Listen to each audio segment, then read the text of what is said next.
நாம் அன்றாடம் வழக்கில் பயன்படுத்துகிற அம்மா என்ற சொல்லையும் ஐயோ என்ற சொல்லையும் கம்பர் பயன்படுத்தும் விதத்தை பாராட்டாத அறிஞர்களே கிடையாது.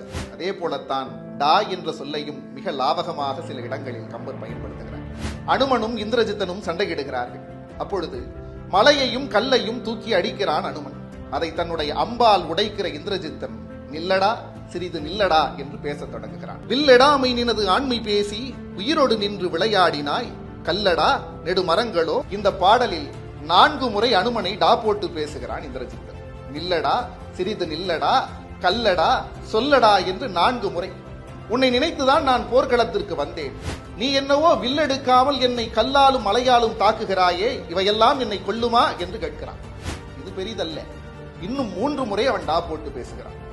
இங்கிருந்து 1000 பாடல் கடந்து மீண்டும் அனுமனோடு சண்டை போடுகிற வேளையில் அனுமனை பார்த்து டா போட்டு பேசுகிறான். அந்த பாடலும் நில்லடா என்றுதான் கம்பரால் தொடங்கப்படுகிறது. நீயடா வாசி பேசி கல்லடா நின்றது என்னை போர்க்களத்து அமரர்கான கொள்ளலாம் என்றோ நன்று குரங்கு என்றால் கூடுமன்றே நல்லை போர் வா வா என்றான் நமனுக்கு நமனாய் நின்றான் என்ற அனுமனை நில்லடா என்று சொல்லி நீயாடா என் மேல் கல்லெறிவதற்கு காத்திருக்கிறாய்?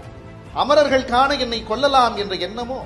குரங்கு என்றால் கூடும் தானே என்று நகைச்சுவையாக கேட்டுவிட்டு போர்தானே வா வா சண்டை போடலாம் என்று அழைக்கிறான்.